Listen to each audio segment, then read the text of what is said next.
전환점이 된다.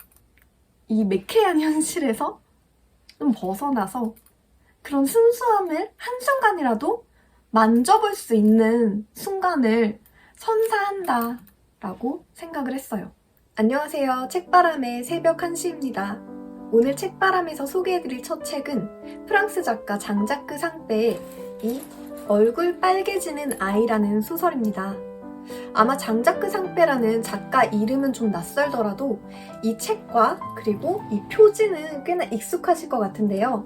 그 이유는 제가 아마 10수년 정도 됐죠. 제가 중학생일 때도 이 책이 청소년 권장 도서였는데 아직까지도 중학생 권장 도서로 선정되어 있더라고요. 근데 저는 이 사실이 꽤나 탐탁치 않습니다. 네, 왜냐면요. 만약에 저한테 권한이 있어요. 그러면은 저는 이 소설을 30대 이상 성인을 위한 권장 도서로 선정할 것입니다. 그 이유가 왜인지는 이제 저랑 소설을 천천히 알아가시면 느끼실 수 있을 거예요. 상페에게는 그의 그림과 소설, 그의 모든 작품을 통틀어서 공통적으로 일관성 있게 지켜지는 철칙, 원칙이 있습니다. 그거는 그가 그리는 대상을, 그가 말하는 대상을 결단코 판단하거나 속단하거나 심판하지 않고 너그러운 시선으로 관망한다는 점인데요.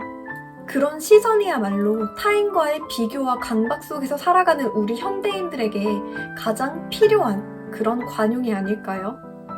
그러면 이 얼굴 빨개지는 아이라는 소설 속에서 과연 장자크 상페가, 작가가 어떤 너그러운 시선으로 이 인물을 그려나가고 우리에게 알려주고 있는가, 설명하고 있는가를 중점을 두고 살펴보도록 하겠습니다. 상페가 인물을 표현하는 방법은 3가지 갈래가 있어요. 첫 번째는 인물의 특성, 두 번째는 이 인물이 무엇을 할 때 행복감을 느끼는가, 세 번째는 이 인물의 현재 고민은 무엇인가. 그래서 이 3가지로 한 사람을 정의합니다. 먼저 이제 습관을 보면은 여기 주인공은 마르셀렌 까이유 그리고 르네 라토라는 남자아이거든요. 정확한 나이는 안 나오지만 책의 흐름으로 견주어 볼 때 한 초등학생쯤 되는 것 같아요. 근데 이 둘은 아주 독특한 습관을 갖고 있습니다. 마르셀렌 까이유는 그냥 수시로 예측할 수 없이 얼굴이 빨개지는 아이입니다. 그리고 이제 두 번째 주인공 르네 라토를 살펴보면은 때와 장소를 가리지 않고 기침을 하는 그런 습관이 있어요. 그래서인지 이 두 주인공은 서로를 만나자마자 아주 강력한 유대감을 느낍니다.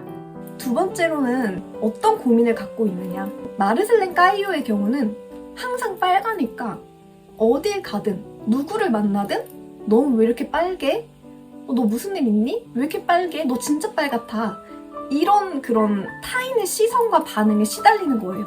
그러다 보니까 그 어린 아이지만 스스로 자발적 외톨이가 되는데요. 르네 라토도 굉장히 일맥상통하는 그런 고민들을 갖고 있습니다. 그럼 르네 라토가 혼자 산책할 때에서야 좀 마음의 평화를 찾을 수 있었다. 이 구절을 읽어드리겠습니다.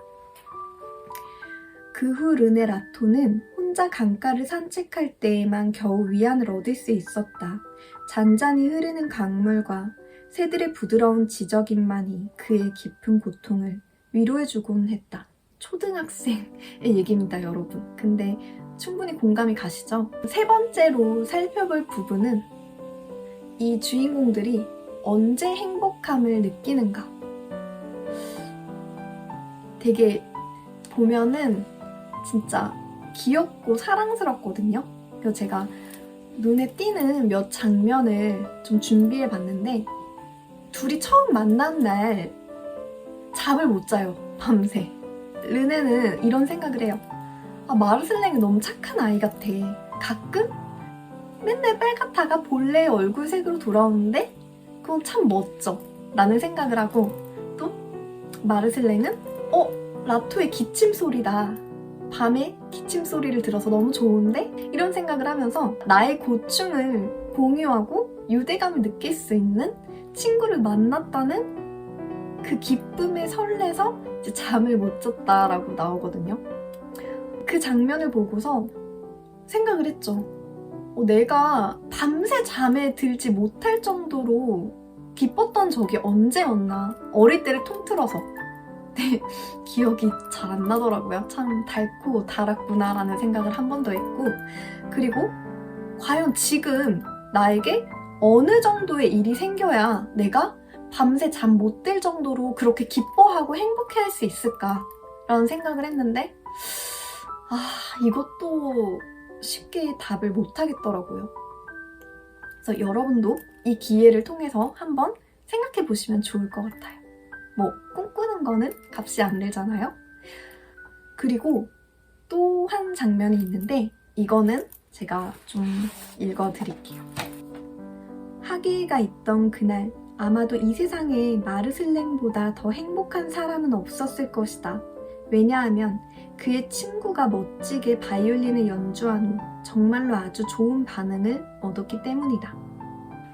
행복한 이유가 진짜 너무 순수하고 말랑말랑하고 굉장히 사랑스럽죠. 되게 맑고 신선한 공기가 가슴을 다 관통하는 기분이랄까? 직장 다니다 보면은 하루에 루틴도 항상 이제 쳇바퀴 돌듯이 돌아가고, 그 루틴을 따라서 내가 느끼는 감정이나 생각도 굉장히 쳇바퀴 돌듯이 돌아가는 것 같거든요. 나 아침에 깨면 출근하기 싫다. 회사에 출근하면 언제 퇴근하지? 밤에는 잠자기 싫다. 내일 출근하기 싫다. 뭔가 이런 감정 노선을 걷잖아요. 근데 친구가 멋지게 연주하는 모습을 보고 너무 행복했다. 막 이런 감정선을 보니까 내가 그때의 순수함으로 돌아갈 수는 없더라도 전환점이 된다.